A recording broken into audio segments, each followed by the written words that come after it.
sakaling pipiliin ng Pilipinas ang Eurofighter Typhoon para sa long-awaited multi-role fighter program ng Philippine Air Force, mukhang hindi magiging problema ang production capability ng manufacturer.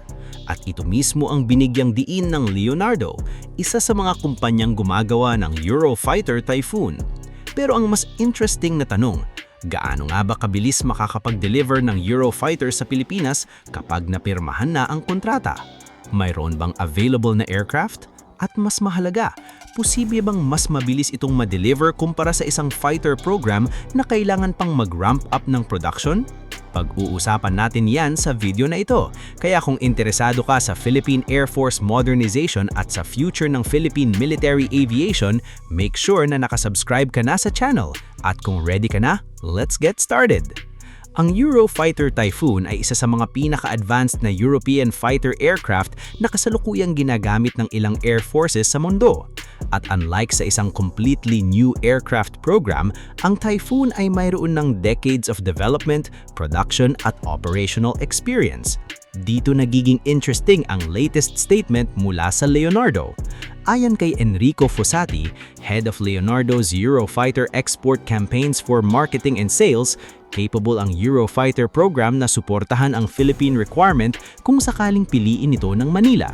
Nang tanungin kung gaano kabilis maaaring ma-deliver ng aircraft pagkatapos ma-award ang kontrata, hindi nagbigay ang Leonardo ng isang specific number of months or years. At actually, understandable yon dahil ang exact delivery timeline ay nakadepende sa final configuration ng aircraft, number of units, weapons package, training requirements at kung ano ang magiging agreement sa pagitan ng Pilipinas at ng Eurofighter partner nations.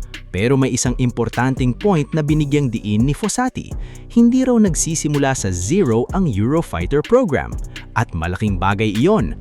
Ang Eurofighter Typhoon ay supported ng isang multinational industrial base na binubuo ng Italy, Germany, Spain at United Kingdom. Ibig sabihin, hindi lamang isang bansa ang responsible sa production ng aircraft. May established supply chain, production facilities, engineering capability at experience sa pag-deliver ng aircraft sa iba't ibang operators.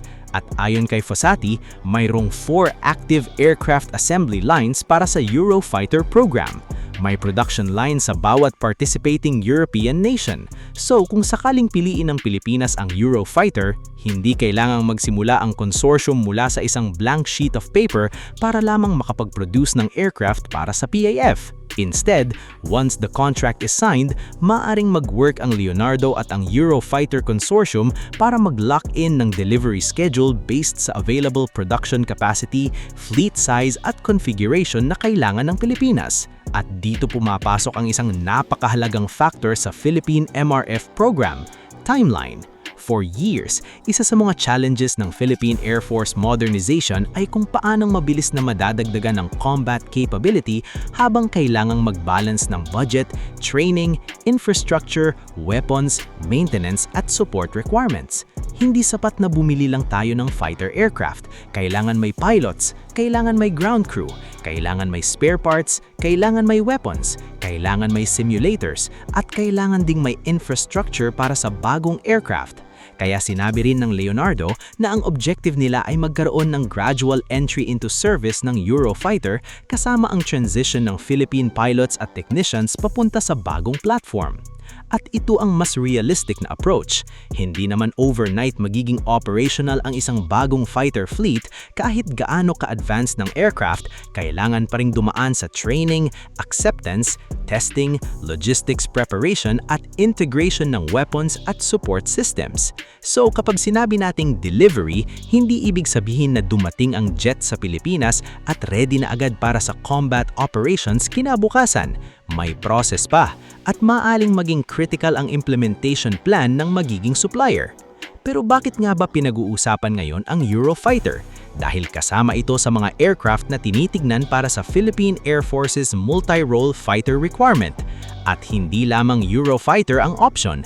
Previously, sinabi ng Defense Secretary Gilberto Teodoro Jr. na naghahanap ang Department of Defense ng multiple potential suppliers para sa MRF.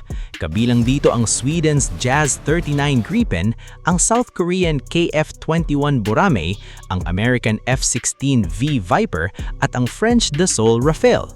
At syempre, nandyan ang Eurofighter. Iba-iba ang strengths ng mga aircraft na ito. May advantage sa acquisition cost, may advantage sa weapons integration, may advantage sa range, may advantage sa industrial cooperation, at may advantage rin sa future upgrade potential. Kaya hindi magiging simple ang desisyon ng Philippine government. For the Eurofighter specifically, isa sa pinakamalaking selling points nito ang performance.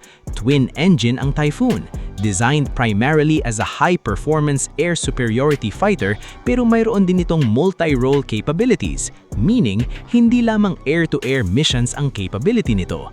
Maaari rin itong gamitin sa iba't ibang strike at maritime-related missions depende sa configuration at weapons package.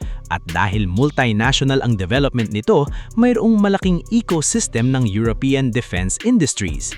Pero syempre, may kapalit din ang ganitong level ng capability. Ang acquisition at operation ng high-end fighter aircraft ay hindi mura at hindi lamang ang presyo ng aircraft ang kailangang tingnan.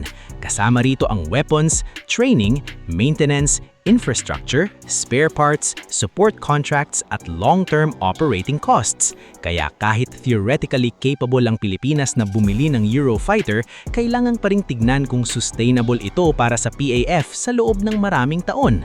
At dito papasok ang budget.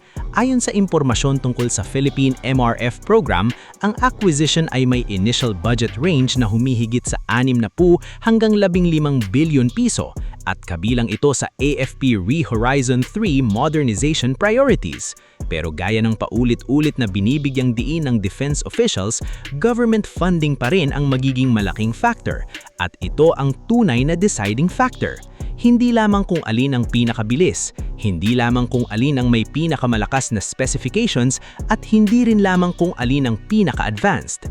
Ang tanong ay, alin ang kayang punduhan, i-operate at suportahan ng Pilipinas for decades? Dahil ang fighter aircraft ay hindi cellphone na papalitan natin pagkatapos ng ilang taon. Ideally, magiging bahagi ito ng Philippine Air Force for decades. At kung sakaling Eurofighter ang piliin, ang statement ng Leonardo ay nagbibigay ng interesting insight. Hindi nila sinabing, makakapag-deliver kami within this exact number of months. Instead, sinabi nila na ang delivery schedule ay kailangang i-finalize pagkatapos ng contract signing, depende sa production capacity, fleet size at configuration requirements. At para sa akin, mas magandang magkaroon ng realistic delivery timeline kaysa sa isang aggressive projection na mahirap namang ma-meet. At sinabi rin ng Leonardo na gusto nilang magkaroon ng full transparency sa pakikipag-ugnayan nila sa Philippine Air Force at Department of Defense. In other words, kung mapipili sila, gusto nilang malinaw sa Pilipinas kung kailan maaaring dumating ang aircraft, paano ito papasok sa service at paano itra-transition ang pilots at technicians. Pero ang malaking tanong ngayon, may chance ba talaga ang Eurofighter Typhoon sa Philippine Air Force? At yon ang hindi pa natin masasagot with certainty. Hanggat walang final selection, walang kontrata at walang official award, lahat ng options ay nananatiling possibilities. Ang Eurofighter ay may strong capabilities, ang Gripen ay may sarili niyang advantages, ang KF-21 ay kumakatawan sa bagong generation ng Korean fighter technology, ang F-16V Viper ay may malaking global user base, at ang Rafale naman ay isa ring proven multi-role fighter. Kaya magiging interesting talaga ang magiging competition. At para sa Pilipinas, ang pinakamahalaga ay hindi lamang kung sino ang mananalo sa procurement, kung hindi kung paano mapapalakas ng bagong MRF fleet ang overall air defense capability ng bansa.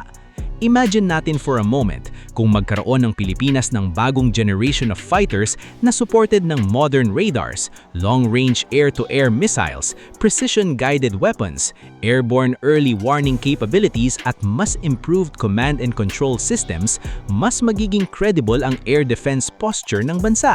At doon talaga nagiging meaningful ang MRF program. Hindi ito tungkol sa pagbili ng bagong eroplano. It is about building an entire combat aviation ecosystem. Pilots, technicians, weapons, sensors, bases, training, logistics at long-term sustainment. So kung sakaling piliin ng Pilipinas ang Eurofighter Typhoon, mukhang may capability ang Leonardo at ang Eurofighter Consortium na magsimula sa delivery planning relatively quickly pagkatapos ng contract signing. Pero ang exact timeline? Hindi pa natin alam at nakadepende iyon sa final decision ng Philippine government, number of aircraft, configuration, financing, production slots, training at maraming iba pang factors. For now, ang malinaw lang, hindi nagsisimula sa zero ang Eurofighter program. May established production lines, may multinational industrial base at may decades of experience sa production at delivery. Kaya definitely isa ito sa mga aircraft na dapat bantayan habang papalapit ang Pilipinas sa isang major decision para sa future ng Philippine Air Force. At ngayon, gusto kong malaman ang opinyon nyo. Kung ikaw ang bibigyan ng pagkakataon pumili para sa Philippine Air Force, alin ang pipiliin mo? Eurofighter Typhoon, Gripen, KF-21, F-16V, o Rafale? I-comment ninyo sa baba ang inyong choice at sabihin din kung bakit iyon ang napili ninyo. At kung gusto niyo ng mas maraming updates tungkol sa Philippine Air Force, Philippine Navy, AFP Modernization Program at iba pang defense developments, don't forget to like this video, subscribe to the channel, and hit the notification bell. Maraming salamat sa panonood. And as always, stay safe, stay informed, at abangan natin ang susunod na development.